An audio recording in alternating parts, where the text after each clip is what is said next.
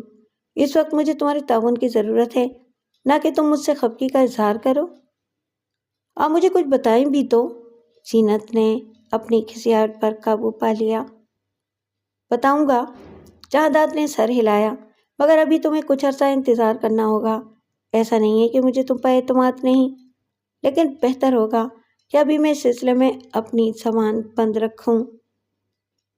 اپنی بیوی کی موت کے بعد میں نے تمہارے علاوہ کسی دوسری لڑکی سے کوئی تعلق نہیں رکھا، اس لیے اس لڑکی کو یہاں لانے کے بارے میں کوئی بھی غلط خیال اپنے دل میں نہ لانا۔ میں نے بھی آپ سے جو عہد کیا تھا اس پر قائم ہوں، اسی لیے تو مجھے تم پر اتنا ہی اعتماد ہو گیا ہے جتنا اپنی ذات پر۔ اس مرتبہ جہانداد کے ہونٹوں پر مسکراہٹ آ گئی۔ چلو ذرا اس کمرے میں چلیں جہاں تہہ خانہ ہے، میں نے کبھی دیکھا ہی نہیں ہے کہ وہ کس حالت میں ہے۔ زینت اس کے ساتھ قدم بڑھاتے ہوئے بولی، ایک بار میں نے اس میں اترنا چاہا تھا لیکن بس جھانک کر رہ گئی، وہ گرد و غبار سے اٹا پڑا ہے، مکڑیوں نے جالے تان لیے ہیں۔ وہ دونوں اس وقت ایک ایسے کمرے میں داخل ہو رہے تھے جہاں خوابگاہ کا معمولی سا فرنیچر تھا۔ جہانداد نے موبائل پر جاگیردار سے رابطہ کیا اور اس سے کہا، مجھے فوری طور پر کم سے کم 2 آدمیوں کی ضرورت ہے۔ خیریت؟ لڑکی کو جس تہہ خانے میں رکھنا ہے وہ اچھی حالت میں نہیں ہے، اس کی صفائی کروانا ہوگی۔ اس کے علاوہ بستر اور کچھ ایسی چیزیں بھی جن کی ضرورت اس لڑکی کو پڑ سکتی ہے۔ ٹھیک ہے، ابھی 7 بج رہے ہیں، میرا خیال ہے کہ آپ چاہیں گے کہ 12 بجے سے پہلے پہلے یہاں سب کچھ ٹھیک ہو جائے۔ جی ہاں، میرے آدمی آپ کے بیٹے کے بنگلے میں آدھی رات کے بعد ہی داخل ہوں گے۔ میں 4 آدمی بھیج رہا ہوں آپ کے پاس۔ ٹھیک ہے، میں انتظار کر رہا ہوں۔ وہ پھاٹک پر پہنچ کر چوکیدار سے کہیں کہ انہیں میں نے بلایا ہے، انہیں یہاں پہنچنے میں کتنا وقت لگے گا؟ زیادہ سے زیادہ 25 منٹ۔ ٹھیک ہے، میں اس سے پہلے ہی چوکیدار کو ہدایت کر دوں گا اور خود بھی برآمدے میں ان کا منتظر رہوں گا۔ گفتگو ختم ہوتے ہی زینت بولی، جن لوگوں سے آپ کام لے رہے ہیں ان پر مکمل اعتماد ہے آپ کو؟ جہانداد نے کمرے کے کونے کی طرف بڑھتے ہوئے کہا، یہ لوگ یوں سمجھو کہ اس شخص کے غلام ہیں جس سے میں یہ سارے کام لے رہا ہوں۔ اگر ایسی کوئی بات ہے تو ٹھیک ہے۔ جہانداد نے کونے سے قالین اٹھایا اور کچھ طاقت لگا کر کھینچتا چلا گیا۔ قالین کے نیچے اتنا فرش نظر آنے لگا کہ کونے سے قالین تک کا فاصلہ 6 فٹ کے قریب ہو گیا۔ فرش کے کونے ہی میں فرش کا ایک حصہ چوبی تھا، اس کی چوڑائی اور لمبائی 4 سوا 4 فٹ کے قریب ہو سکتی تھی۔ تختے کے دیوار کی طرف کے کونے میں ایک چھوٹا سا کنڈا لگا ہوا تھا۔ جہانداد نے کنڈے میں 2 انگلیاں پھنسا کر تختہ اٹھایا تو وہ فرش سے الگ ہو گیا۔ وہ کسی بہت ہی مضبوط لکڑی کا تھا جس کے کناروں پر آہنی پتریاں لگی ہوئی تھیں۔ خاصا وزنی ہے نا؟ زینت بولی، میں بمشکل اٹھا سکی تھی۔ ہاں، جہانداد نے جھک کر تہخانے میں جھانکا اور پھر سیدھا کھڑا ہو گیا۔ سیلن کی بو بھی ہے، نہ جانے کب سے بند پڑا ہے۔ زینت نے کہا، آپ کو کچھ دکھائی تو نہیں دیا ہوگا، کیا ٹارچ چلاؤں؟ ضروری نہیں ہے، جہانداد نے کہا، تم دیکھ ہی چکی ہو، میں نے بھی بس یوں ہی جھانک لیا۔ جن لوگوں کو میں نے بلایا ہے وہ خود ہی سب کچھ کر لیں گے، آؤ ذرا چوکیدار کو ہدایت کر دوں۔ وہ دونوں دروازے کی طرف بڑھے۔ کوئی خفیہ طریقہ نہیں بنایا گیا اس تہخانے کو بند کرنے یا کھولنے کا؟ زینت بولی، ہاں، اس سے میں نے سمجھا ہے کہ یہ گھر غالباً دوسری جنگ عظیم کے دوران میں بنوایا گیا ہوگا۔ وہ دونوں اس تہخانے کے بارے میں باتیں کرتے ہوئے بنگلے سے نکل آئے۔ جہانداد نے زینت کو برآمدے ہی میں چھوڑا اور پھاٹک کی طرف بڑھ گیا۔ چوکیدار کو ہدایت کرنے کے بعد وہ واپس لوٹا۔ اس گھر میں 2 ہی ملازم تھے۔ چوکیدار مالی کا کام بھی کرتا تھا۔ ایک بوڑھی ملازمہ تھی جو صبح کا دوپہر تک گھر کا سارا کام کاج کر کے چلی جاتی تھی۔ زینت کو دوپہر کے بعد ہی اپنے بیوٹی پارلر جانا ہوتا تھا۔ اس کی عدم موجودگی میں بیوٹی پارلر میں کام کرنے والی عورتوں میں سے ایک کو زینت نے ان کا انچارج بنا دیا تھا۔ جہانداد نے برآمدے میں پڑی ہوئی 2 کرسیوں میں سے ایک پر بیٹھتے ہوئے زینت سے کہا، میرے لیے ایک اور ڈرنک بنا ہی لاؤ۔ جب تک وہ لوگ آ کر یہاں تہخانے کا سارا کام ختم نہ کر لیں مجھے یہاں رکنا چاہیے، اس کے بعد میں چلا جاؤں گا۔ مجھے اچھی طرح سمجھا کر جائیے گا کہ مجھے کیا کرنا ہے۔ ہاں، وہ تو میں تمہیں بتا کر جاؤں گا۔ زینت ڈرنک بنانے چلی گئی۔ برآمدے سے کچھ ہی فاصلے پر جہانداد کی کار کھڑی تھی۔ رات ہو چکی تھی لیکن شمون نے غسل کیا۔ گھر آنے کے بعد اس کا وقت اتنی مصروفیت اور الجھنوں میں گزرا تھا کہ اس نے اپنی حالت پر دھیان ہی نہیں دیا تھا۔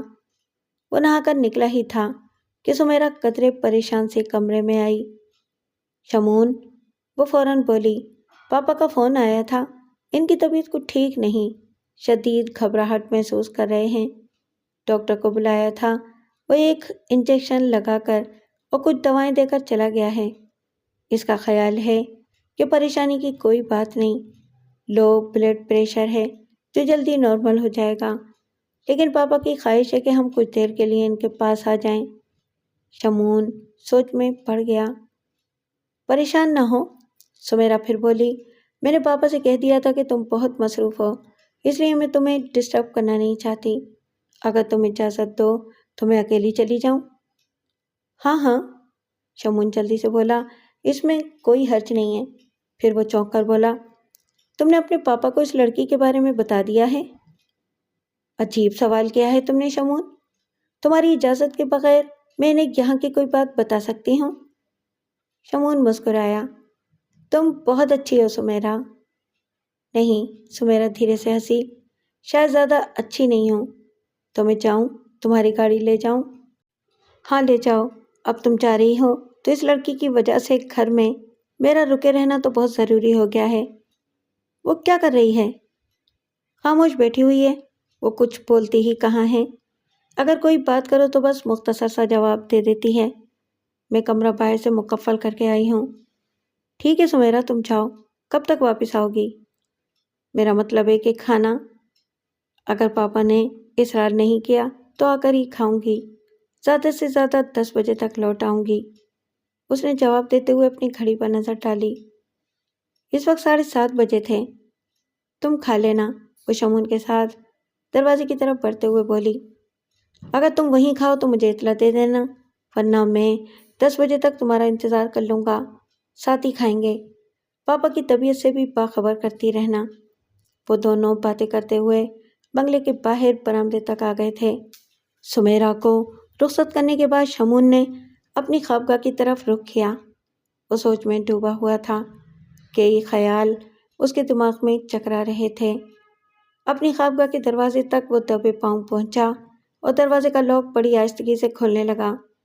وہ چاہتا تھا کہ رفعت کو اس کی آمد کا احساس نہ ہو، وہ دیکھ لے یہ بھی کہ وہ تنہائی میں کیا کرتی ہے۔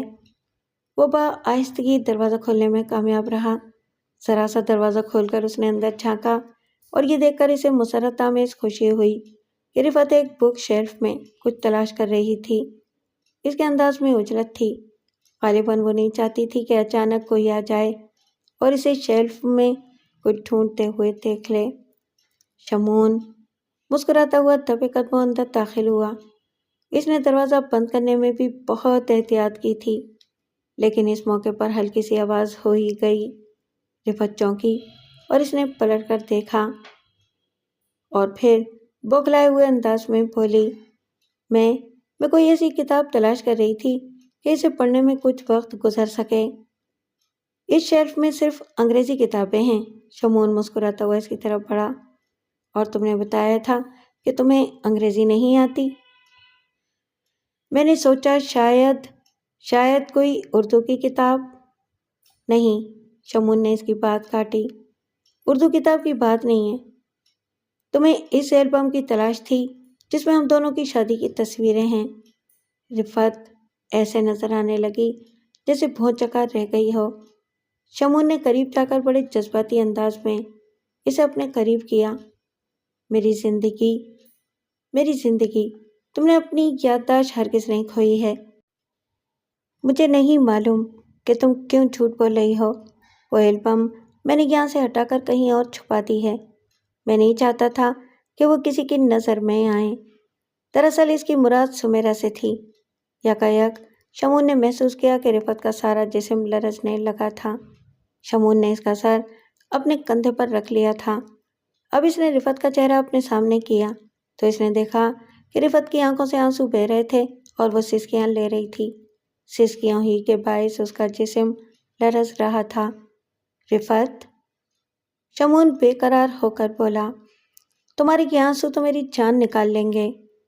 اب رفعت نے پھوٹ پھوٹ کر رونا شروع کر دیا۔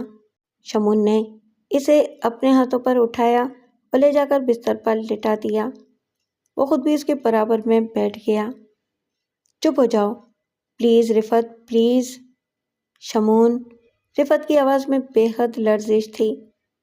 شکر ہے تمہاری زبان پر میرا نام تو آیا۔ اس طرح نہ کرو شمون، رفعت سسکیاں لیتے ہوئے بولی، تمہاری بیوی آ گئی تو؟ آ جانے دو، شمون نے پرجوش انداز میں اس کی بات کاٹ دی۔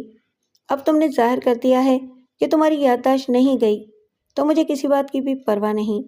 دیکھ لے وہ، کل سے اب تک تم سے دور رہا ہوں تو بہت بے چین ہو رہا ہوں میں۔ مجھ سے رفعت کی سسکیاں جاری تھیں، اب بھی اتنی محبت ہے آپ کو؟ ویران ہو گیا تھا میں تمہارے بغیر۔ پلیز چپ ہو جاؤ، تمہارے آنسو میری جان نکال رہے ہیں۔ رفعت اپنے اوپر قابو پانے کی کوشش کرنے لگی۔ شمون ٹشو سے اس کا اشک آلود چہرہ صاف کرتے ہوئے اپنی محبت کا اظہار کرتا رہا۔ رفعت کچھ توقف سے بولی، اتنی محبت ہوتے ہوئے بھی مجھے تلاش نہیں کیا، مجھے ڈھونڈا نہیں، تجھ سے شادی کر لی۔ میں تمہیں سب کچھ بتا دوں گا رفعت، تمہارے اغوا ہو جانے کے بعد مجھ پر کیا گزری، شادی کے لیے کیوں مجبور ہوا، سب بتاؤں گا تمہیں۔ یہ تو بہت اچھا ہوا کہ اس وقت یہ بات کھل گئی کہ تمہاری یادداشت کا کوئی مسئلہ نہیں ہے، لیکن تم نے ایسا کیوں کیا رفعت؟ یہ ڈرامہ کرنے کی ضرورت تم نے کیوں محسوس کی؟ رفعت نے ٹھنڈی سانس لی۔ اس کی ایک وجہ یہ بھی تھی کہ تم دوسری شادی کر چکے تھے۔ دوسری شادی کا تم نے اتنا اثر لیا اور یہ خیال نہیں کیا کہ تمہیں ٹرین سے بچانے کے لیے میں نے اپنی جان خطرے میں ڈال دی تھی۔ میں نے تمہیں پہچان لیا تھا رفعت، اور مجھے یہ بھی اندازہ تھا کہ تم دوسری طرف کے پلیٹ فارم تک پہنچنے میں ناکام رہو گی اور ٹرین کے نیچے آ جاؤ گی۔ یہ خیال بھی مجھے کئی بار آ چکا ہے۔ یقین جانو، میری بے ہوشی کا سبب یہ انتہائی مسرت تھی کہ بالکل مایوس ہو جانے کے بعد میں نے تمہیں پھر پا لیا تھا۔ وہ خطرناک لوگ میرے پیچھے لگے ہوئے تھے، لیکن تمہاری پناہ میں آنے کے بعد میں نے خود کو بالکل محفوظ محسوس کیا تھا۔ مجھے ایسا لگا تھا جیسے اب دنیا کی کوئی طاقت میرا کچھ نہیں بگاڑ سکے گی۔ اور تم نے بعد میں بھی دیکھ لیا کہ تمہیں بچا کر یہاں تک لانے کے لیے میں نے کیا کیا جتن کیے تھے۔ ہاں، رفعت نے محبت سے شمون کو دیکھتے ہوئے کہا، یہ سب کچھ بھی سوچتی رہی ہوں میں، لیکن ساری بات یہاں آ کر اٹک جاتی تھی کہ تم مجھے بھول گئے اور دوسری شادی بھی کر لی۔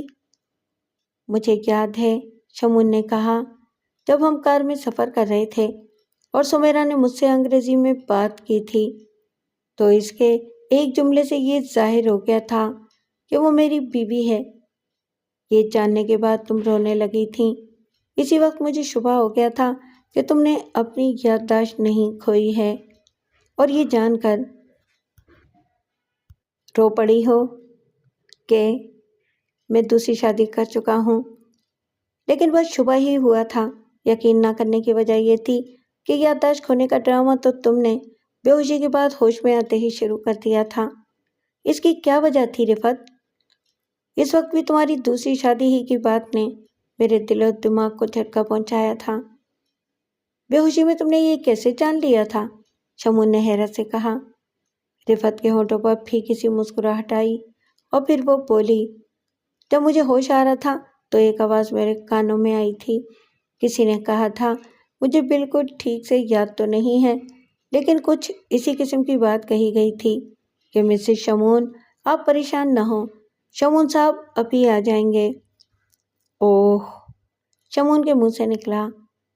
پھر میں نے پوری طرح ہوش میں آنے کے باوجود چند لمحے بعد آنکھیں کھولی تھیں۔ اس وقت وہاں جمع لوگوں کو دیکھ کر مجھے خیال آیا تھا کہ سمیرا سے وہ بات کسی پولیس والے نے یا اسٹیشن ماسٹر نے کہی ہوگی۔ نہیں، وہ شمون بولا، وہ اسٹیشن ماسٹر نہیں ہوگا، لیکن اس بحث میں پڑنے کی ضرورت نہیں ہے۔ میرے لیے اہم تو یہ جاننا ہے کہ تم نے میری دوسری شادی کے بارے میں جاننے کے بعد یہ ڈرامہ آخر کیا کیوں؟ سچ بتا دوں شمون، میں تم سے سچی کی توقع رکھتا ہوں۔ میں نے سوچا تھا کہ ہمیشہ ہمیشہ کے لیے تم سے کہیں دور چلی جاؤں گی۔ رفعت کی آواز پھر آ گئی۔ یہ تو ایک اور قیامت گزر جاتی مجھ پر، لیکن نہیں گزری نا۔ اس مرتبہ رفعت کی مسکراہٹ میں پھیکا پن نہیں تھا۔ اس نے کہا، جب مجھے یہ اندازہ ہوا کہ تم مجھے اپنے ساتھ لے جانا چاہتے ہو تو میں بہت حیران ہوئی۔ میں سوچنے لگی کہ آخر تم کیا چاہتے ہو؟ کیا تم مجھے اس حالت میں قبول کر لو گے؟ حالات سے تمہاری کیا مراد ہے؟ میں بہت عرصے تک نامعلوم لوگوں کی قید میں رہی ہوں۔ تم سوچ سکتے تھے کہ ان لوگوں نے میرے ساتھ کیا کیا کیا ہوگا۔ رفعت یہ کہتے ہوئے اداس ہو گئی۔ کچھ بھی کیا ہو ان لوگوں نے، شمون نے پرجوش انداز میں رفعت کو اپنے قریب کرتے ہوئے کہا، تم میرے لیے جیسے پہلے تھی ویسی ہی اب ہو۔ کیا تم یقین کرو گے شمون کہ ان لوگوں نے مجھے قید میں رکھنے کے علاوہ میرے ساتھ اور کسی بھی قسم کی زیادتی نہیں کی؟ تم یہ بات کہو گی تو میں کیوں یقین نہیں کروں گا، لیکن یہاں یہ سوال ضرور آ جاتا ہے کہ ان لوگوں نے آخر تمہیں اغوا کیوں کیا تھا؟ یہ تو میں بھی کبھی نہیں جان سکی۔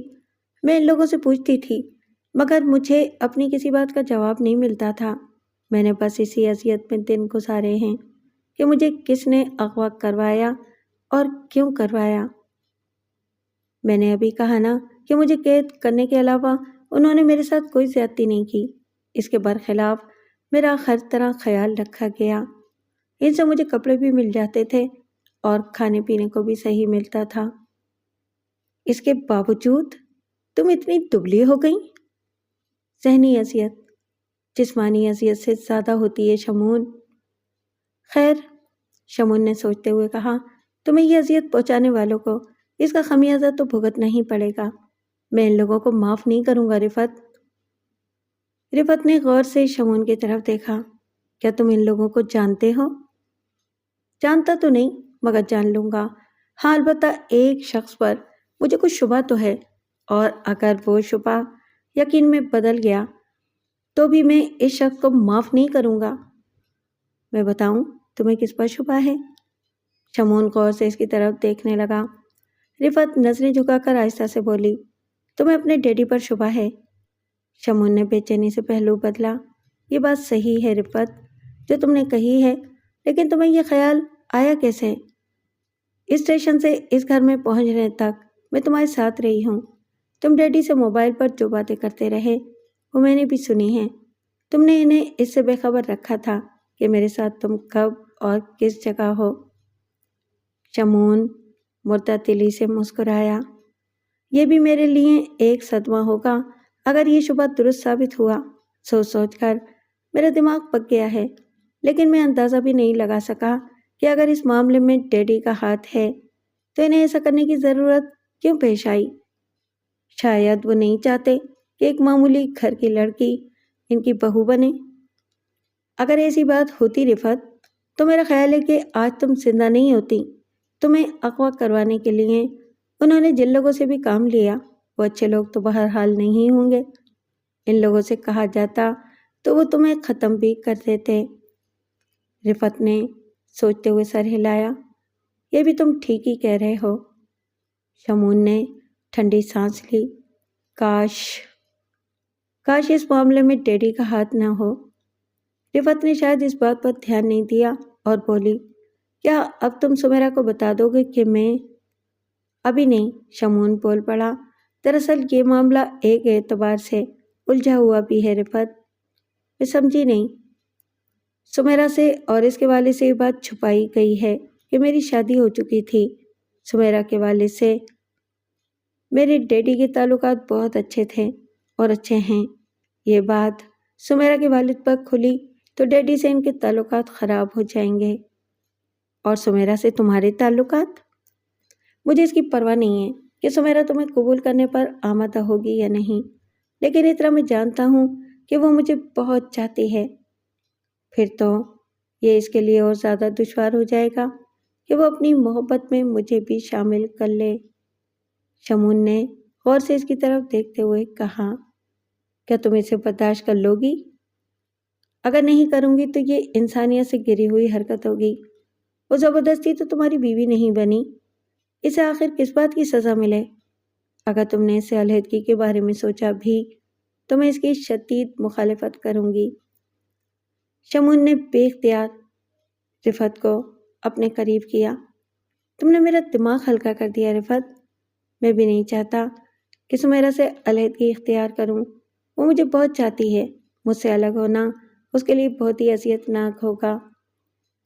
تمہیں سوچنا بھی نہیں چاہیے تھا کہ میں اسے تم سے الگ کروانا چاہوں گی۔ ہاں، یہ ایک الگ مسئلہ ہے کہ وہ مجھے برداشت کرنے کے لیے تیار ہوگی یا نہیں۔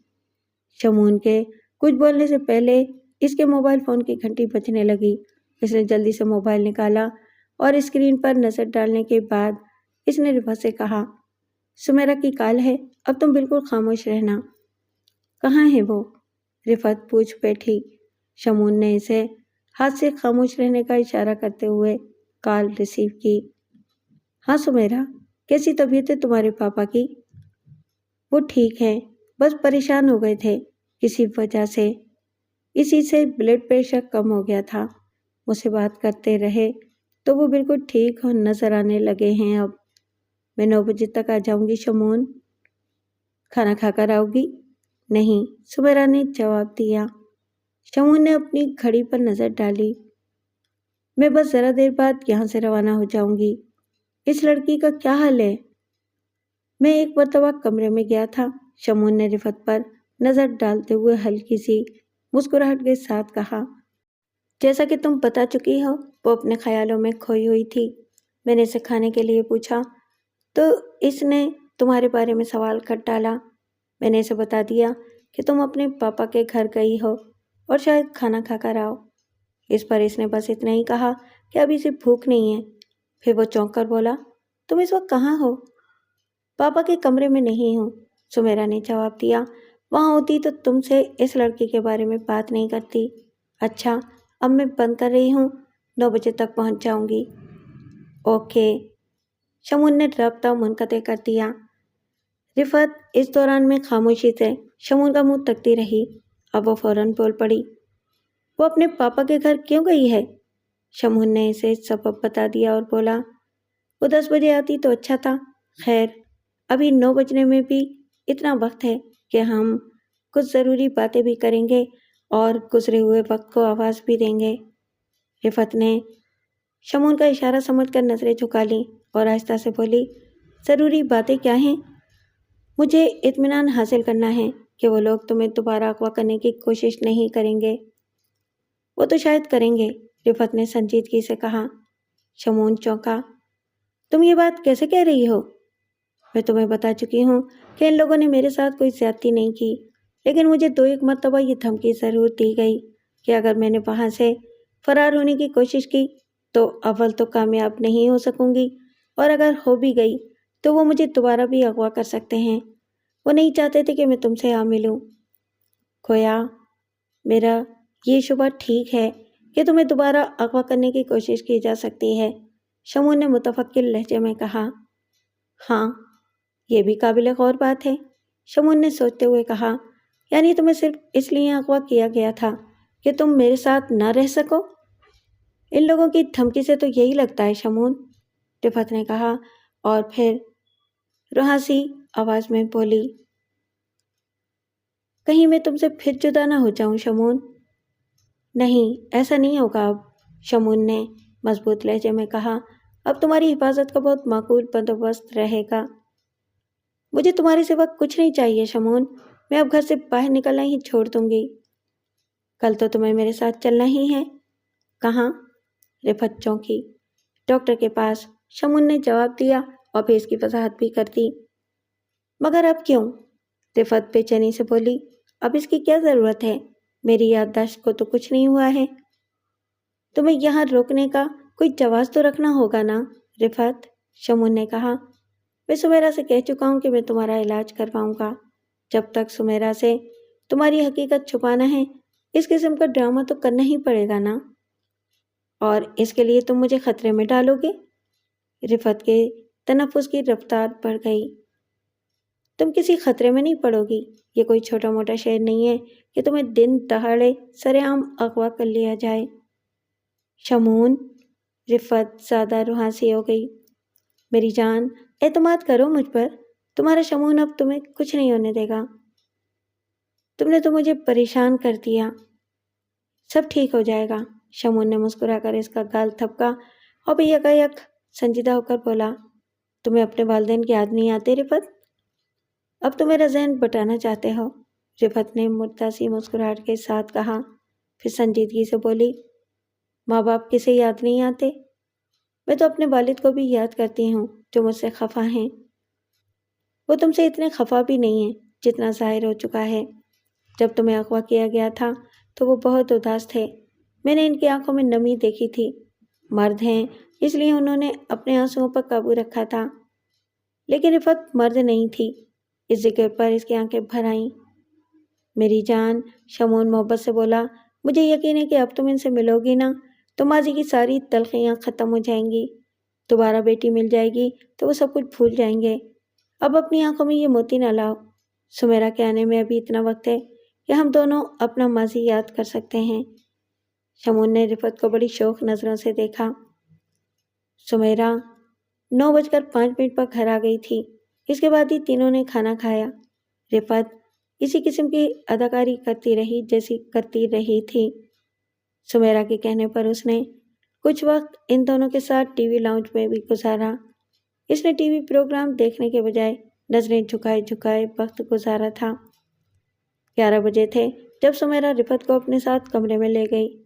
شمون نے دوسرے کمرے کا رخ کیا۔ رفت کو پانے کے بعد وہ خوش ہونے کے ساتھ ساتھ فکر مند بھی تھا۔ وہ لیٹے لیٹے خاصی دیر تک اگلے دن کے بارے میں سوچتا رہا۔ 12 بج چکے تھے۔ اس وقت بھی اسے نیند نہیں آئی تھی۔ وہ اس وقت چونکا جب غیر متوقع طور پر سمیرا اس کے کمرے میں آئی۔ شمون نے دروازہ بند نہیں کیا تھا۔ کیا ہوا؟ شمون اسے دیکھ کر تعجب سے بولا۔ اس طرح تو میں بور ہو جاؤں گی شمون، سمیرا نے اکتائے ہوئے لہجے میں کہا اور بستر پر بیٹھ گئی۔ لیکن ہوا کیا؟ شمون نے بےتابی سے پوچھا۔ تمہارے بغیر مجھے نیند نہیں آتی۔ اوہ، شمون نے طویل سانس لی۔ میں تو پریشان ہو گیا تھا کہ نہ جانے کیا ہو گیا۔ تم اس لڑکی کو آخر کب تک رکھو گے یہاں؟ جب تک اس کا علاج نہ ہو جائے، شمون نے سنجیدگی سے کہا اور پھر بولا، ابھی تو وہ بھی جاگ رہی ہوگی، سو گئی ہے۔ دروازہ تو مقفل کر کے آئی ہو نا؟ نہیں، سمیرا نے جواب دیا، اور وہ سوتے سے اٹھ کر کہیں بھاگنے سے تو رہی۔ پھر بھی احتیاط میں کوئی حرج نہیں۔ شمون بستر سے اٹھا۔ سچ بتاؤ شمون، سمیرا نے اس کا بازو پکڑ لیا، کیا تم اس لڑکی کو پہلے سے جانتے ہو؟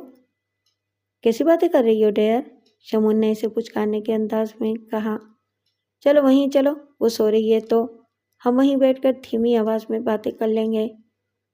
شمون، سمیرا اسے غور سے دیکھتے ہوئے بولی، آج تم نے پہلی مرتبہ مجھے ڈیئر کہا ہے۔ اس وقت شمون کو احساس ہوا کہ وہ سمیرا کے ساتھ زیادتی کرتا رہا ہے۔ اس نے سمیرا کی والہانہ محبت کا جواب کبھی اس طرح نہیں دیا تھا۔ یقیناً تم بہت خوش ہو، سمیرا پھر بولی، اور شاید اس لڑکی ہی کی وجہ سے۔ یہ حقیقت بھی تھی کہ رفت کو پا لینے کے بعد وہ بہت خوش تھا، مگر فی الحال اس کے لیے یہی ضروری تھا کہ سمیرا پر اپنی خوشی کی حقیقت کا اظہار نہ ہونے دے۔ مجھے معاف کر دو سمیرا، وہ سنجیدگی سے بولا، آج تم نے مجھے احساس دلا دیا ہے کہ میں واقعی تمہارے ساتھ زیادتی کرتا رہا ہوں۔ تم مجھے جس انداز میں چاہتی رہی ہو، میں نے اس طرح اپنی چاہت کا ثبوت نہیں دیا۔ اور آج یہ ثبوت کیوں دے رہے ہو شمون؟ سمیرا کی آواز بھر آ گئی اور اس کی آنکھوں میں آنسو آ گئے۔ شمون نے اسے اپنے گلے سے لگا لیا اور محبت سے بولا، میں نے ابھی تم سے کہا نا کہ مجھے معاف کر دو۔ سمیرا باقاعدہ رونا شروع ہو گئی۔ سمیرا، سمیرا، پلیز، شمون نے اس کی پیٹھ تھپکی۔ اسی وقت ایک زوردار دھماکہ ہوا۔ یہ کیا ہوا؟ سمیرا کے منہ سے نکلا۔ وہ اپنا رونا بھول کر شمون سے الگ ہو گئی۔ اس کے بعد بے در پہ گئی دھماکے سنائی دیے۔ فائرنگ، شمون کے منہ سے نکلا اور وہ تیزی سے دروازے کی طرف جھپٹا۔ شمون دروازہ کھول کر تیزی سے باہر نکلا۔ بے در پہ ہونے والے دھماکے اس وقت رک چکے تھے۔ شمون اس وقت ننگے پیر دوڑ رہا تھا۔ سمیرا اس کے پیچھے تھی، لیکن وہ اتنی تیز نہیں دوڑ سکتی تھی۔ شمون، شمون، رفت کی چیختی ہوئی آواز سنائی دی۔ اس وقت تک شمون اپنی خوابگاہ کے دروازے پر پہنچ گیا تھا۔ سمیرا اس سے کچھ دور تھی، لیکن اس نے اتنا ضرور دیکھ لیا کہ دروازہ کھول کر رفت باہر نکلی تھی اور بہت وحشت زدہ نظر آ رہی تھی۔ شمون، وہ سسکتی ہوئی شمون کے سینے سے لگ گئی۔ یہ کیا ہو رہا ہے شمون؟ سمیرا جہاں تھی وہیں ٹھٹک کر رک گئی۔ وہ آنکھیں پھاڑے سمیرا اور شمون کو دیکھ رہی تھی۔ اس منظر نے اسے بونچکا کر دیا تھا۔ سمیرا شمون کے سینے سے لگی سسکیاں لے رہی تھی اور شمون اس کو دلاسا دینے کے لیے اس کی پیٹھ تپک رہا تھا۔ وہ منظر دیکھ کر سمیرا ذرا دیر کے لیے یہ بھی بھول گئی تھی کہ چند لمحے پہلے تک گولیاں چلتی رہی تھیں۔ موبائل فون کی گھنٹی بجتے ہی جہانداد نے کال ریسیو کی۔ وہ جاگیردار کی کال تھی جس کا وہ بے چینی سے منتظر تھا۔ ہاں، جہانداد نے موبائل کان سے لگاتے ہی کہا، کام ہو گیا؟ کام خراب ہو گیا جہانداد صاحب، دوسری طرف سے پرتشویش لہجے میں کہا گیا۔ کیا مطلب؟ جہانداد نے تیزی سے پوچھا۔ آپ نے بتایا تھا کہ پھاٹک پر صرف ایک سیکورٹی گارڈ ہوتا ہے، یا چوکیدار کے پاس ریوالور ہے، لیکن وہاں تو 3 گارڈز اور بھی تھے اور انہیں بنگلے کے عقب میں مامور کیا گیا تھا۔ مجھے ان کے بارے میں علم نہیں تھا، لیکن ہوا کیا؟ ناکامی، جاگیردار نے جواب دیا۔ میرے آدمی اندھیرے میں انہیں دیکھ ہی نہیں سکے۔ میرے پہلے ہی آدمی نے سیوریج پائپ پر چڑھنے کی کوشش کی تھی کہ اس کی ٹنگ پر گولی چلائی گئی۔ جواب میں میرے لوگوں نے بھی فائر کھول دیے۔ بس خیریت یہ ہوئی کہ میرے آدمیوں کو وہاں سے فرار ہونے میں کامیابی ہو گئی۔ ان کی گاڑی کسی پولیس موبائل کی نظر میں بھی نہیں آئی۔ وہ لوگ اپنے ٹھکانے پر پہنچ چکے ہیں۔ میرے ایک آدمی کی پنڈلی کی مرہم پٹی کی جا رہی ہے۔ یہ تو بہت برا ہوا، جہانداد نے کہا۔ ہاں، برا تو ہوا۔ میرا ایک آدمی کچھ عرصے کے لیے تو ناکارہ ہی ہو گیا۔ یقین کریں کہ مجھے ان 3 گارڈز کے بارے میں کچھ علم نہیں تھا۔ شمون نے میرے بعد وہ گارڈز منگوائے ہوں گے، ورنہ وہ مجھ سے ان کا ذکر ضرور کرتا۔ لیکن اب کیا ہوگا جاگیردار صاحب؟ لڑکی ہر صورت میں اٹھائی جائے گی جہانداد صاحب، جاگیردار نے بڑے مضبوط لہجے میں کہا۔ آپ کے بیٹے نے اس معاملے کو اب میرے لیے ایک چیلنج بنا دیا ہے۔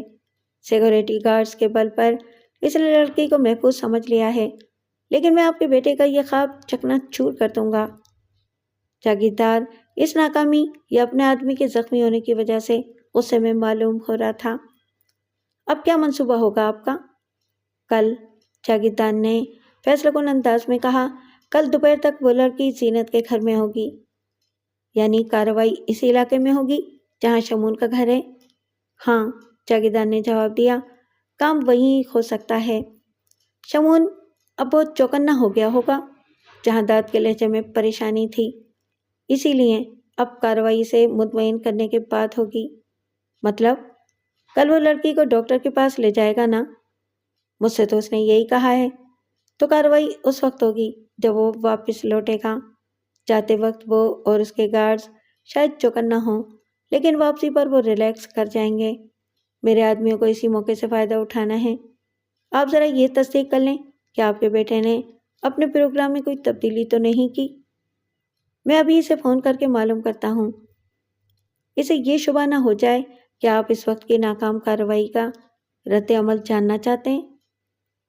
بات کرنا جانتا ہوں میں، جہانداد نے کہہ کر رابطہ منقطع کر دیا۔ چند لمحوں بعد وہ موبائل فون پر شمون سے کہہ رہا تھا، شاید میں نے تمہاری نیند خراب کر دی ہوگی، لیکن میں چاہتا تھا کہ سونے سے پہلے ایک مرتبہ تم سے بات کر لوں۔ میری نیند خراب نہیں ہوئی ہے ڈیڈی، دوسری طرف سے شمون نے جواب دیا۔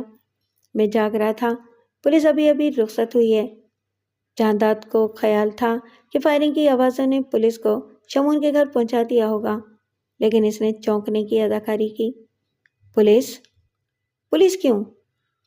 میرا خیال ہے کہ کچھ ڈاکوؤں نے گھر میں گھسنا چاہا تھا۔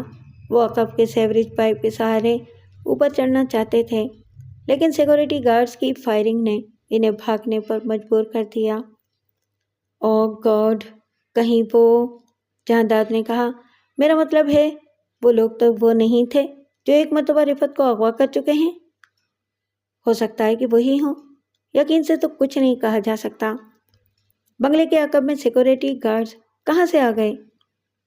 آپ کے جانے کے بعد مجھے خیال آیا تھا کہ گھر کا عقب محفوظ نہیں ہے، سیوریج پائپ کے ذریعے ایک کھڑکی تک پہنچا جا سکتا ہے۔ اسی خدشے کو پیش نظر رکھتے ہوئے میں نے سیکورٹی ایجنسی کو فون کیا تھا۔ انہوں نے فوراً 3 گارڈز بھیج دیے تھے۔ میری احتیاط کام آ گئی۔ مجھے خوف یہ ہے کہ رفعت کی وجہ سے تمہیں بھی کوئی نقصان نہ پہنچ جائے، جہانداد نے اپنی تشویش کا اظہار کیا۔ اگر یہ وہی لوگ تھے تو اب وہ ادھر کا رخ نہیں کریں گے۔ میری مانو تو کل اسے ڈاکٹر کے پاس مت لے جاؤ، اس معاملے میں کوئی دوسرا راستہ اختیار کرو، اسے بیرون ملک لے جاؤ۔ بیرون ملک جانے کے لیے بھی گھر سے تو نکلنا پڑے گا نا ڈیڈی؟ تو پھر فی الحال اسے یہیں کیوں نہ دکھا دیا جائے؟ گارڈز ایک کار میں میری کار کے پیچھے رہے گا۔ اچھا، جہانداد نے طویل سانس لے کر کہا، بس مطمئن رہنا، میں کل تم سے بار بار رابطہ کرتا رہوں گا۔ آپ اطمینان رکھیے ڈیڈی، سب ٹھیک رہے گا۔ خدا کرے، جہانداد نے بڑبڑاتے ہوئے رابطہ منقطع کیا اور پھر جاگیردار سے رابطہ کرنے لگا۔ سمیرا گمسم سی تھی، وہ شمعون اور رفعت کے ساتھ ڈرائنگ روم میں بیٹھی ہوئی تھی۔ شمعون اس سے انگریزی میں کہہ رہا تھا، یقین کرو سمیرا، ایسی ویسی کوئی بات نہیں ہے۔ میں کیسے یقین کروں شمعون؟ سمیرا بولی۔ وہ تمہارا نام لے کر چیخی تھی۔ جب تم اپنے پاپا کے گھر گئی تھیں اور میں کمرے میں گیا تھا تو میں نے اسے اپنا نام بتا دیا تھا۔ ویسے شاید وہ پہلے بھی میرے نام سے واقف ہو، وہ کل رات سے ہمارے ساتھ ہے۔ تم نے کسی وقت مجھے میرے نام سے بھی مخاطب کیا ہوگا، اور وہ فائرنگ کی آوازوں سے خوفزدہ ہو کر تم سے اس طرح لپٹ گئی تھی جیسے تم ہی اس کے سب کچھ ہو۔ یہ فطری بات ہے سمیرا، شمعون نے سمجھانے والے انداز میں کہا۔ وہ کب سے ہمارے ساتھ ہے، اسے احساس ہو چکا ہوگا کہ ہم اس کے ہمدرد ہیں۔ خوفزدہ ہو کر انسان اپنے ہمدردوں ہی کو پکارتا ہے۔ مجھ سے وہ اس لیے لپٹ گئی کہ میں ہی اس کے سامنے تھا۔ اگر تم ہوتی تو وہ تم سے لپٹ جاتی۔ ہم اس کے ہمدرد ہیں، سمیرا زور دے کر بولی۔ یہی کہا نا تم نے، ہم، یعنی میں بھی اس میں شامل ہوں۔ تو اس نے تمہیں کو کیوں پکارا، مجھے کیوں نہیں پکارا؟ یہ بظاہر ایک ٹیڑھا سوال کیا ہے تم نے، شمعون نے طویل سانس لے کر کہا، لیکن اس کا جواب ہے۔ اگر یہ تمہیں پکارتی اور میں تم سے پوچھتا کہ اس نے تمہیں کو کیوں پکارا، تب تم کیا جواب دیتی؟ سمیرا چپ رہ گئی، لیکن اس کے چہرے سے صاف ظاہر ہو رہا تھا کہ وہ مطمئن نہیں ہوئی تھی۔ اس دوران میں رفعت ایک طرف سر جھکائے اس طرح بیٹھی رہی جیسے وہ ان دونوں کی گفتگو کا ایک لفظ بھی نہ سمجھ رہی ہو۔ 2:30 بج رہے ہیں اب، شمعون نے گھڑی دیکھ کر کہا۔ اب جا کر سونے کی کوشش کرو۔ سمیرا کچھ کہے بغیر کھڑی ہو گئی۔ اس وقت رفعت نے سر اٹھا کر ان دونوں کی طرف دیکھا۔ چلو، سمیرا نے رفعت کی طرف دیکھتے ہوئے سنجیدگی سے کہا۔ ہاں جاؤ، شاباش، شمعون نے رفعت کی طرف دیکھتے ہوئے اس طرح کہا جیسے کسی بچے کو سمجھا رہا ہو۔ ڈرنے کی ضرورت نہیں، وہ لوگ ڈاکو تھے جنہیں گارڈز نے فائرنگ کر کے بھگا دیا۔ رفعت کھڑی ہو گئی۔ سمیرا اسے اپنے ساتھ کمرے میں لے آئی۔ بستر پر لیٹنے کے بعد سمیرا نے آنکھیں بند کر لیں، لیکن نیند اس وقت اس کی آنکھوں سے کافور ہو چکی تھی۔ اسے رہ رہ کر خیال آ رہا تھا کہ اس لڑکی کا شمعون سے کوئی نہ کوئی تعلق ضرور ہے۔ اس نے شادی کے بعد شمعون کو اتنا خوش کبھی نہیں دیکھا تھا جتنا خوش وہ اسے آج نظر آیا تھا۔ شاید یادداشت کا معاملہ بھی محض ڈرامہ ہے، وہ سوچ رہی تھی۔ انہی خیالات کے باعث دوسری صبح ناشتہ کرتے وقت اس نے انگریزی میں شمعون سے کہا، لڑکی کو ڈاکٹر کے پاس لے جانے کے لیے کس وقت روانہ ہوگے؟ 10:15 بجے تک۔ کیوں؟ اس وقت میں بھی تیار ہو جاؤں گی۔ کیا مطلب، تم بھی چلو گی؟ کیوں، اس میں کوئی حرج ہے؟ نہیں، حرج تو نہیں، مگر کیا؟ کچھ نہیں، ٹھیک ہے، نہ جانے کیا شبہات ہیں تمہارے دماغ میں، چلو تم بھی چلنا۔ اس وقت سمیرا کے دماغ میں یہ بات بھی تھی کہ ان کی انگریزی میں گفتگو بلا وجہ ہے۔ وہ لڑکی انگریزی بھی جانتی ہوگی۔ 10:15 بجے شمعون کی کار بنگلے سے نکلی تو کچھ فاصلے پر کھڑی ہوئی ایک کار بھی حرکت میں آئی۔ اس کار میں سیکورٹی گارڈز تھے۔ ڈرائیونگ شمعون نے سنبھال رکھی تھی۔ سمیرا اس کے برابر میں اور رفعت پچھلی نشست پر تھی۔ شمعون نے ڈرائیونگ کے دوران میں موبائل فون پر پیچھے آنے والی کار میں موجود کسی گارڈ سے کہا، برابر ساتھ رہنا، ہماری گاڑیوں کے بیچ میں کوئی دوسری کار نہ آنے پائے۔ رائٹ سر، جواب ملا۔ شمعون نے موبائل بند کر کے اپنی گود میں ڈال لیا۔ سمیرا بولی، اسی لیے میں تمہارے ساتھ آئی ہوں شمعون۔ کیا مطلب؟ تم نے کل رات خدشہ ظاہر کیا تھا کہ وہ لوگ ڈاکو تھے، لیکن تم سمجھ یہی رہے ہو کہ یہ وہی لوگ ہوں گے جن کی کیس سے یہ لڑکی فرار ہوئی تھی، اور اب بھی تمہیں انہی لوگوں کی طرف سے خطرہ ہے۔ گارڈز اگر صرف گھر کی حفاظت کے لیے رکھے گئے ہوتے تو اس وقت تم انہیں اپنے ساتھ نہیں رکھتے۔ تم ٹھیک سمجھ رہی ہو، شمعون نے اعتراف کر لیا۔ میں اس لڑکی کو ہر حال میں محفوظ رکھنا چاہتا ہوں، اور اسی لیے میں بھی ساتھ آئی ہوں۔ میں نہیں چاہتی کہ اس لڑکی کی وجہ سے تم بھی کسی خطرے میں پڑو، اس لیے میں اس وقت تم سے دور نہ ہوں۔ اس دونوں میں یہ گفتگو اس وقت بھی انگریزی میں ہی ہو رہی تھی۔ میں جانتا ہوں سمیرا، شمعون نے سنجیدگی سے کہا، بہت محبت کرتی ہو تم مجھ سے، اور مجھے خیال ہے کہ جلد ہی تمہاری اس محبت کے امتحان کا وقت بھی آنے والا ہے۔ امتحان؟ سمیرا چونکی۔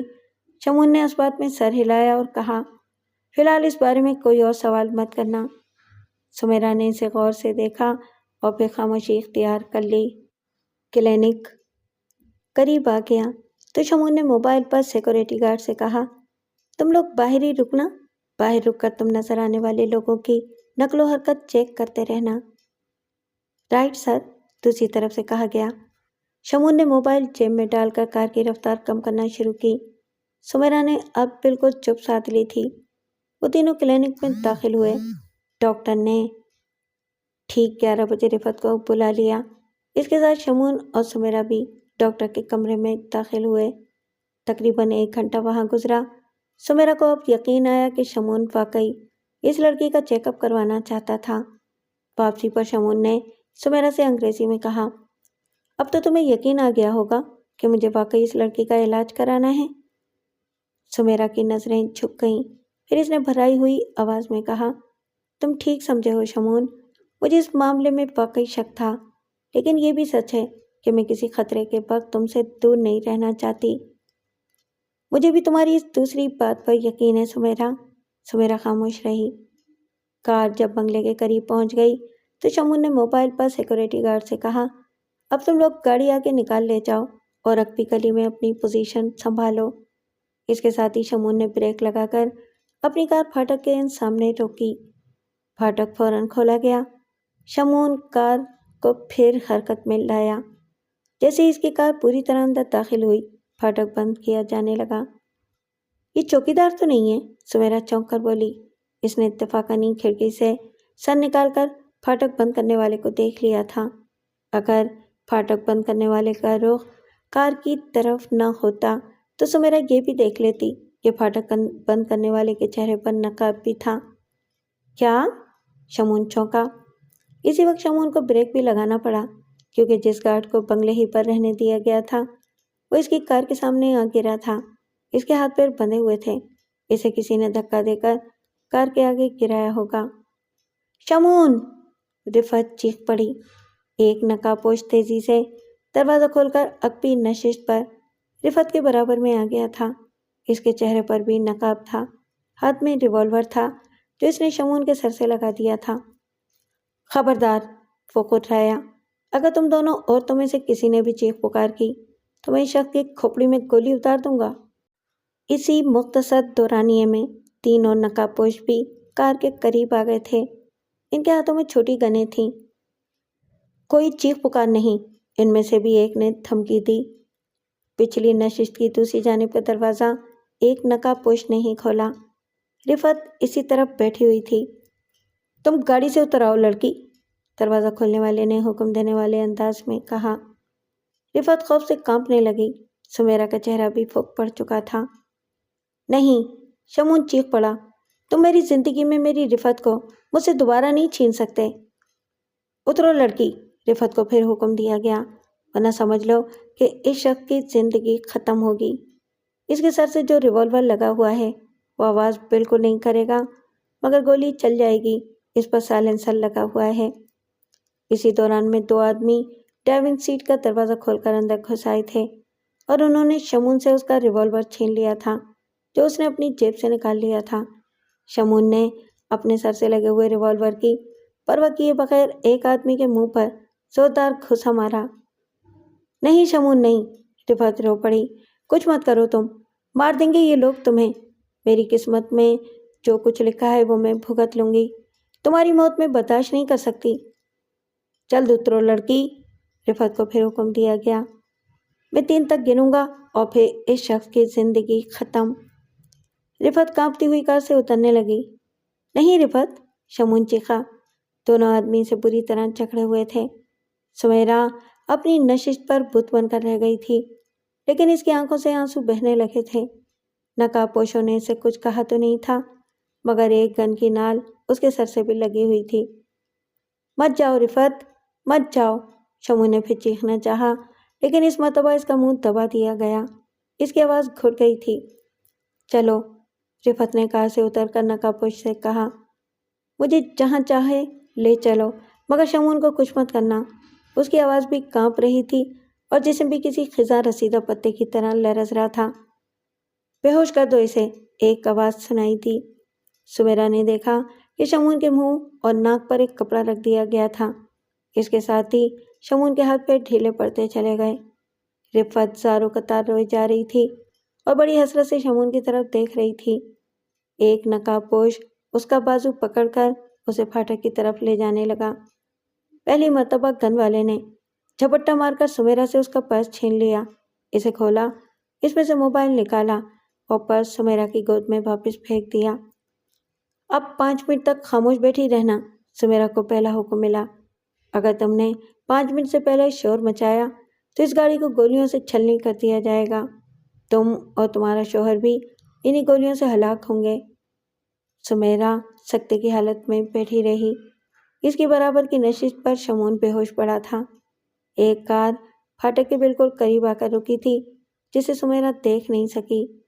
رفعت کو اس کار کی پچھلی نشست پر بٹھا کر نقاب پوش بھی کار میں سوار ہو گئے۔ ان کی تعداد 5 تھی۔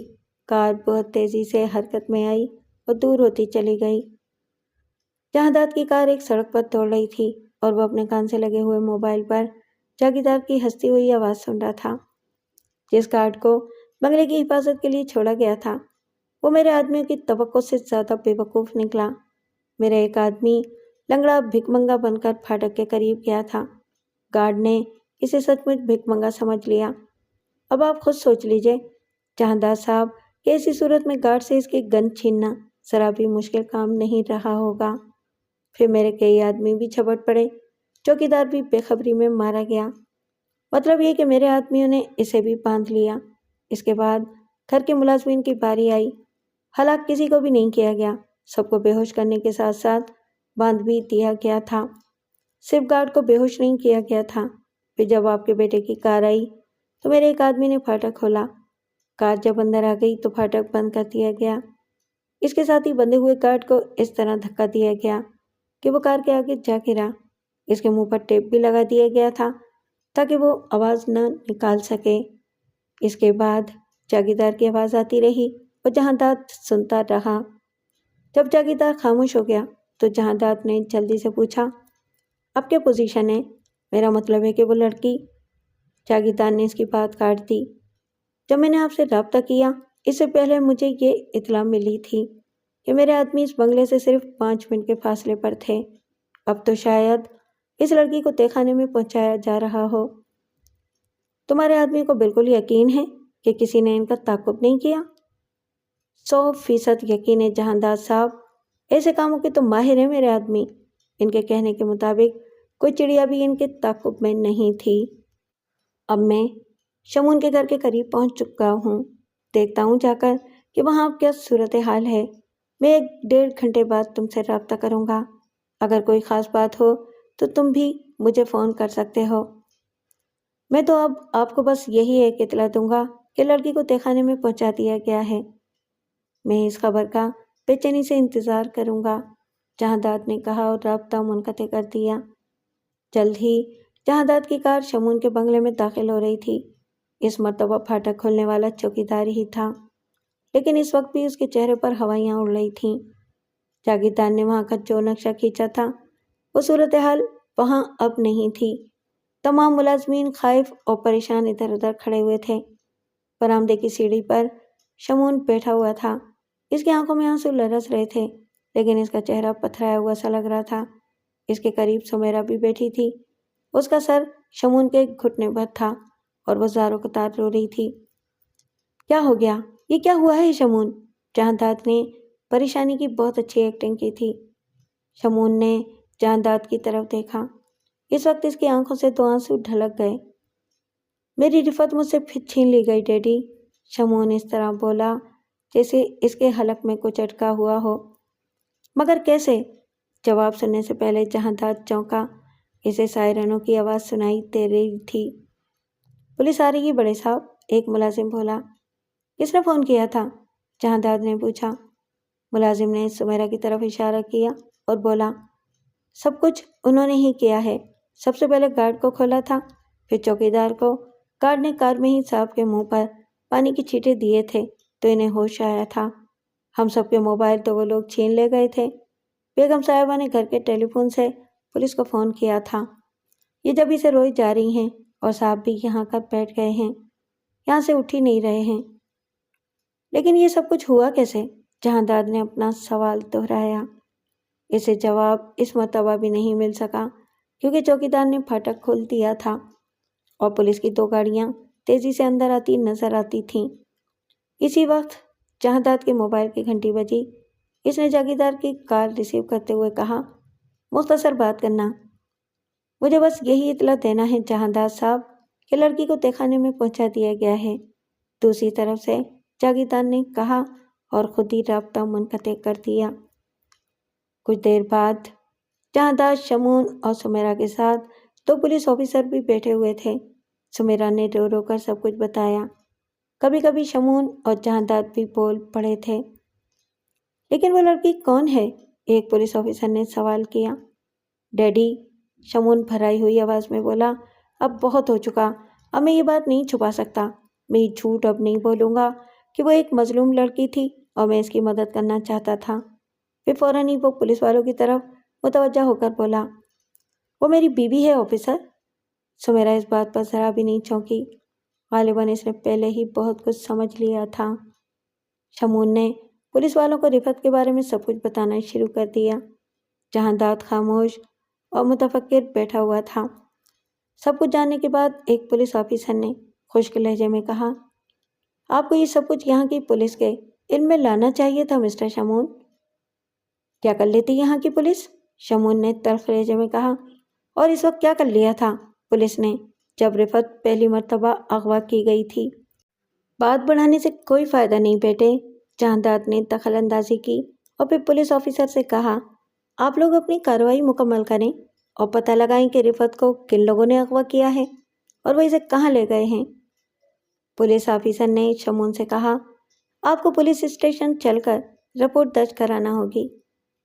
میں کبھی نہیں جاؤں گا، شمون نے چڑچڑے انداز میں کہا، آپ لوگوں کو جو کچھ کرنا ہے خود کیجیے، ہم خود تو کچھ نہیں کر سکتے، پولیس آفیسر نے سرد لہجے میں کہا اور پھر شمون سے بولا، پولیس اسٹیشن یہاں سے صرف 5 منٹ کے فاصلے پر ہے، آپ اتنی دور بھی نہیں چل سکتے؟ ہاں، شمون نے جھٹکے سے کہا، میں نہیں چل سکتا۔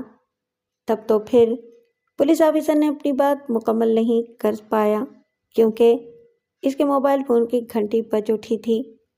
یس سر، اس نے موبائل فون میں کہا، یہاں تو متعلقہ صاحب ہم سے کسی قسم کا تعاون کرنے ہی کے لیے تیار نہیں ہیں۔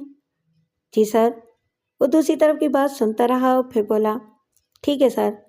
موبائل بند کر کے پولیس آفیسر نے جہانداد کی طرف دیکھتے ہوئے کہا، ہمارے ایس پی صاحب کچھ زیادہ ہی درمند قسم کے انسان ہیں، کہہ رہے تھے کہ جس پر کوئی افتاد پڑی ہو اس پر کسی قسم کا دباؤ نہیں ڈالنا چاہیے۔ پھر اس نے اپنے ساتھی پولیس آفیسر سے کہا، یہیں سب لوگوں کے بیانات قلم بند کروا لو۔ شمون کھویا کھویا سا بیٹھا رہا۔ پولیس نے ملازمین کے علاوہ سیکورٹی گارڈز کے بیانات قلم بند کیے۔ جہانداد کا بیان بھی لیا گیا۔ سمیرا کے علاوہ شمون کا بیان بے حد اہم تھا، جس میں اس نے پولیس کے سامنے پہلی بار کہا کہ رفعت کی یادداشت ختم ہو جانے والی بات غلط تھی۔ Police officer چونکا۔ اس کا مقصد؟ یہ میری دوسری بیوی ہیں، شمون نے سمیرا کی طرف اشارہ کرتے ہوئے کہا۔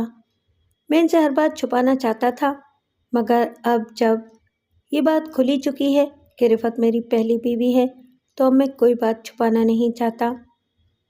سمیرا اس وقت بھی سپاٹ چہرہ لیے بیٹھی رہی۔ غالباً وہ اس بات کا بھی پہلے ہی یقین کر چکی تھی۔ اس ساری کارروائی میں پولیس کا خاصا وقت صرف ہوا۔ ایک کانسٹیبل نے ڈرائنگ روم میں آ کر اطلاع دی، ایس پی صاحب آئے ہیں صاحب۔ دونوں پولیس آفیسر اس طرح کھڑے ہوئے جیسے اپنے ایس پی کا استقبال کرنے کے لیے باہر جانا چاہتے ہوں۔ اسی وقت سوٹ میں ملبوس ایک جوان العمر شخص مسکراتا ہوا اندر آیا۔ مقبول؟ شمون اسے دیکھتے ہی کھڑا ہوا۔ کیا ہوا مقبول؟ شمون کے انداز میں شدید بے چینی تھی۔ جو تم سے کہا گیا تھا ویسا ہی ہوا ہے شمون، نوارد مقبول نے مسکراتے ہوئے کہا۔ بھابھی برآمدے میں کھڑی رو رہی ہیں، نہ جانے کیوں اندر نہیں آ رہی ہیں، ڈیڈی انہیں سمجھا رہے ہیں۔ تمہارا مطلب ہے؟ شمون کی آواز کپ کپ آ گئی۔ رفعت کو لے آئے تم؟ ہاں۔ اسی وقت ایک ادھیڑ عمر پولیس آفیسر اندر آیا۔ اس کے جسم کی ورزی ظاہر کر رہی تھی کہ وہ ایس پی تھا۔ اس کے ساتھ رفت بھی تھی۔ ایس پی اسے سہارا دے کر اندر لا رہا تھا۔ جہانداد کے چہرے کا رنگ اڑ گیا۔ اس وقت شمون سے پہلے سمیرا اٹھ کر جھپٹتی ہوئی رفت کے قریب گئی اور اسے خود سے لپٹا لیا۔ رفت رفت تم نے مجھے پہلے ہی کیوں نہیں بتا دیا رفت؟ ارے تم میری جان کی جان ہو تو تمہیں مجھ سے زیادہ پیار کس سے مل سکتا ہے؟ اس وقت شمون کی آنکھوں سے پھر آنسو چھلک پڑے۔ وہ خوشی کے آنسو تھے۔ رفت کے لیے سمیرا کے جذبات نے اسے بھی جذباتی کر دیا تھا۔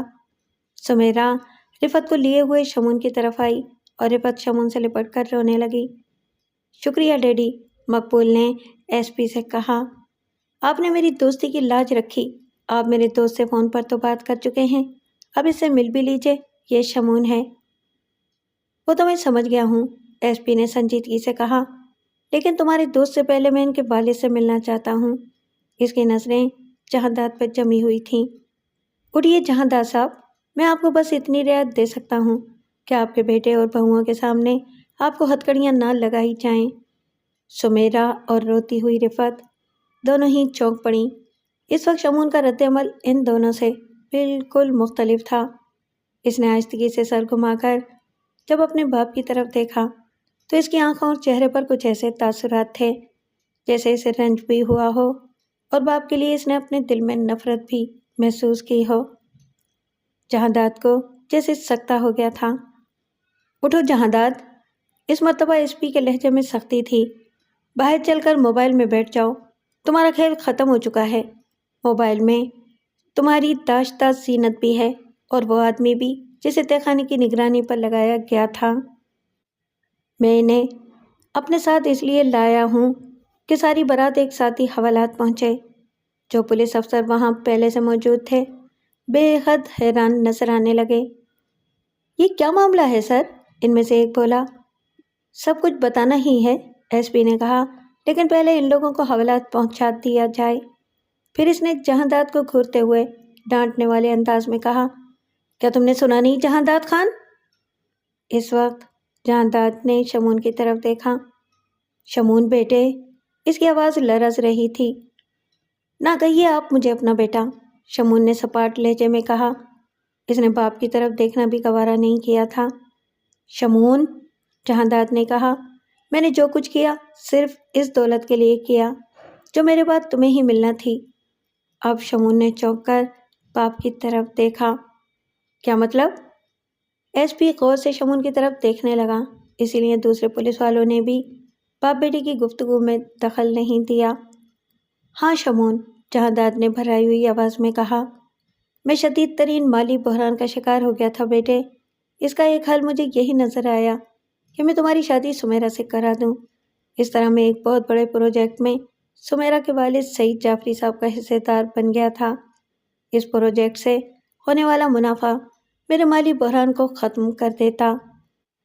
چند ماہ بعد یہ پروجیکٹ مکمل ہونے والا ہے اور اس کے بعد میں رفت کو کسی نہ کسی طرح تم تک واپس پہنچا دیتا۔ اس بچی سے مجھے کوئی ذاتی دشمنی نہیں ہے، تم اس سے پوچھ سکتے ہو، قید میں اس کے ساتھ کوئی زیادتی نہیں ہوئی۔ یہ تو رفت مجھے بتا چکی ہے کہ اس کے ساتھ کوئی زیادتی نہیں ہوئی، شمون نے کہا، لیکن مجھے آپ کی اس دولت سے کوئی دلچسپی نہیں جس کی وجہ سے طویل عرصے تک میں اذیت میں مبتلا رہا اور میری رفت قید میں زندگی گزارتی رہی۔ میں لعنت بھیجتا ہوں اس دولت پر جو گھر کے چراغ کو آندھیوں کی زد پر لا کے حاصل کی جائے۔ دیکھا ڈیڈی آپ نے، مقبول نے ایس پی کی طرف دیکھتے ہوئے کہا، یہ سوچ ہے میرے دوست کی۔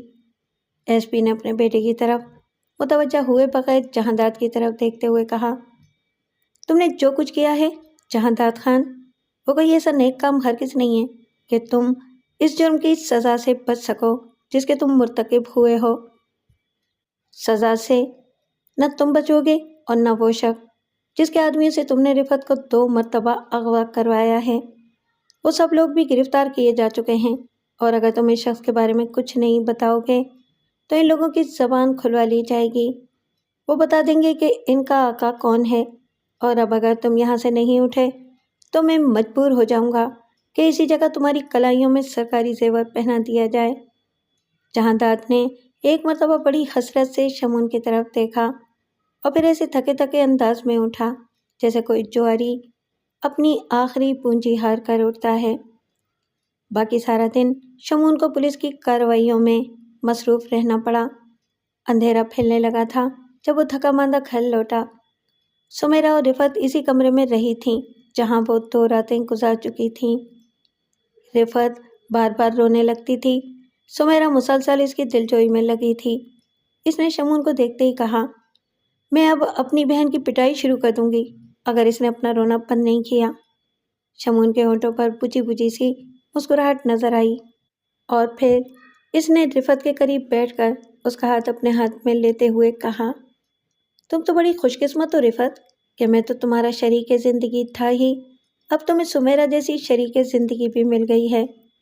رفعت سسکیاں لیتی ہوئی اس سے لپٹ گئی۔ یہ سب کچھ ہوا کیسے شمون؟ سمیرا بولی، اور یہ مقبول تمہارا کب کا دوست ہے؟ تم نے مجھے اس سے کبھی نہیں ملوایا۔ وہ امریکہ سے پڑھ کر چند دن پہلے ہی آیا ہے۔ اتفاق سے مجھے کل ہی اس کی آمد کا علم ہوا تھا۔ میں نے اسے فون کر کے صورتحال سے آگاہ کیا۔ دراصل ہماری پولیس رشوت اور سفارش کے بغیر کچھ نہیں کرتی۔ مجھے مقبول سے امید تھی کہ وہ اپنے والد کو اس کام کے لیے آمادہ کر لے گا۔ شمون نے تفصیل سے بتایا۔ مقبول کے بعد اس نے اس کے والد ایس پی سے بھی فون پر ہی بہت تفصیلی گفتگو کی تھی۔ اپنے شعبے سے بھی آگاہ کر دیا تھا۔ ایس پی نے اس کے سامنے ایک ایسی تجویز رکھی تھی جس پر عمل کرنا شمون کے لیے آسان نہیں تھا، لیکن ایس پی کے دلائل نے اسے مجبور کر دیا کہ وہ اس کی تجویز مان لے، کیونکہ اسی صورت میں یہ سارا معاملہ چشم زدن میں ختم کیا جا سکتا تھا۔ تجویز یہ تھی کہ رفعت کو چارے کے طور پر استعمال کیا جائے، یعنی لوگوں کو پھر ایسا موقع دیا جائے کہ وہ رفعت کو اغوا کرنے میں کامیاب ہو جائیں۔ رفعت کو جب دوسری مرتبہ اغوا کیا جا رہا تھا تو شمون کی ان لوگوں سے دھینگا مشتی صرف دکھاوے کے لیے تھی۔ ایس پی کی ہدایت کے مطابق اس نے خود کو ذہنی طور پر تیار کر لیا تھا کہ رفعت کو اغوا کر لیا جائے اور پھر سے جہاں لے جایا جائے پولیس وہاں ریڈ کر کے رفعت کو بھی بازیاب کرا لے اور مجرموں کو بھی گرفتار کر لے۔ ایس پی صاحب نے ان لوگوں کا تعاقب کروایا تھا؟ سمیرا نے پوچھا۔ نہیں، شمون نے جواب دیا، یہ پیشہ ور قسم کے لوگ ہوتے ہیں، اگر ان کا تعاقب کیا جاتا تو یہ بھڑک جاتے۔ ان کے ٹھکانے تک پہنچنے کے لیے ایک ڈیوائس استعمال کی گئی تھی۔ اس ڈیوائس سے سگنل نشر ہوتے رہتے ہیں۔ اس طرح پولیس کو معلوم ہو گیا کہ رفعت کو کہاں لے جایا گیا تھا۔ وہ ڈیوائس کہاں تھی؟ ایک ہیئر کلپ میں، شمون نے جواب دیا۔ وہ کلپ میں نے آج اپنے ہاتھوں سے رفعت کے بالوں میں لگایا تھا۔ رفعت کا ہاتھ بڑی تیزی سے اپنے سر پر گیا۔ نہیں رفعت، شمون نے ہلکی سی مسکراہٹ کے ساتھ کہا، اب وہ کلپ تمہارے بالوں میں نہیں ہے۔ جب تم مقبول اور ایس پی صاحب کے ساتھ آئی تھیں اور مجھ سے لپٹ کر رونے لگی تھیں تو وہ کلپ میں نے تمہارے بالوں میں سے نکال لیا تھا۔ وہ ڈیوائس مجھے ایس پی صاحب نے یہاں گھر پر ہی بھجوائی تھی اور یہ میرا فرض تھا کہ میں وہ ڈیوائس انہیں واپس کر دوں۔ شمون کی یہ باتیں سنتے ہوئے رفعت اپنا رونا بھول گئی اور اب بس نظریں جھکائے بیٹھی تھی۔ شمون بولا، ڈیڈی کے بارے میں کیونکہ میں اپنا شبہ ظاہر کر چکا تھا اس لیے ایس پی صاحب نے ان کی نگرانی کروائی تھی۔ وہ کل سے اپنے شہر واپس نہیں گئے تھے، انہوں نے یہیں ایک ہوٹل میں قیام کیا تھا۔ مجھ سے انہوں نے جھوٹ بولا تھا، اس لیے جب مجھے یہ بتایا گیا کہ وہ یہیں ایک ہوٹل میں مقیم ہیں تو ان کے بارے میں میرا شبہ یقین میں بدل گیا۔ اس سارے معاملے کے پس پردہ ڈیڈی ہی تھے۔ وہ جس شخص سے یہ کام لے رہے تھے وہ اسی گاؤں کا ایک جاگیردار ہے جہاں رفعت کو پہلی مرتبہ قید کیا گیا تھا۔ میں نے یہ بات بھی ایس پی صاحب کو بتا دی تھی، اپنا یہ شبہ بھی ظاہر کر دیا تھا کہ یہ سارے کارندے اسی کے ہوں گے۔ جاگیردار کو یہ علم ہو گیا تھا کہ اس کے کارندے گرفتار کیے جا چکے ہیں، اس لیے اس نے فوری طور پر ملک سے نکل جانے کی کوشش کی۔ شام کو اسے ایئرپورٹ سے گرفتار کیا جا چکا ہے۔ اور اس کے یا تمہارے ڈیڈی کے خلاف ثبوت؟ اب یہ کام پولیس کا ہے اور پولیس یہ کام بخوبی کر لیتی ہے اگر سارا معاملہ اس کی نظر میں صاف و شفاف طریقے سے سامنے آ جائے۔ سمیرا نے ایک طویل سانس لی اور پھر کہا، کیا اب چل کر کھانا کھا لیا جائے؟ سارا دن تو بھوکا رہ کر گزر گیا۔ میں نے بھی کچھ نہیں کھایا سمیرا، شمون نے کہا، اور ہاں اب تم اپنے پاپا کو فون کر کے سب کچھ بتا دو، ورنہ انہیں تم سے شکایت ہوگی، کل تو اخبارات میں سب کچھ آ ہی جائے گا۔ اب تم اجازت دے رہے ہو تو بات کر لوں گی ان سے، اور رفعت تم بھی اپنے والدین سے بات کر لو، خوشی سے کھل اٹھیں گے وہ۔ مجھے اب ان کا نمبر نہیں معلوم، کہیں کھو گیا ہے، میرے موبائل میں تو ہے، تمہارا بلکہ سبھی کے موبائل تو ان لوگوں نے چھین لیے تھے، لیکن وہ سب گرفتار ہو چکے ہیں، موبائل بھی واپس مل گئے ہیں۔ اب میں کل بات کروں گی ان سے، رفعت نے بجھے ہوئے لہجے میں کہا، آج تو میرا دماغ میرے قابو میں نہیں ہے۔ ہاں، شمون نے ٹھنڈی سانس لے کر کہا، یہ تو تمہاری حالت سے بھی صاف ظاہر ہو رہا ہے، اس کی حالت تمہیں آج ہی رات کو سنبھال دوں گی، سمیرا بولی۔ کیسے؟ بس دیکھنا۔ رفعت اور شمون نے رات کا کھانا کھانے کے بعد دیکھا، جب وہ خوابگاہ میں داخل ہو رہے تھے تو سمیرا ایک قدم پیچھے تھی۔ ان دونوں کے اندر جاتے ہی سمیرا نے باہر سے دروازہ بند کر کے مقفل کر دیا۔ سمیرا، شمون نے آواز دی۔ بس ٹھیک ہے، سمیرا نے ہنس کر باہر سے جواب دیا، اب آج کی رات تم دونوں کی ہے، اب کل صبح ناشتے کی میز پر ملاقات ہوگی۔ شمون کو ہنسی آ گئی، اس نے رفعت کی طرف دیکھا جس نے ہلکی سی مسکراہٹ کے ساتھ نظریں جھکا لی تھیں۔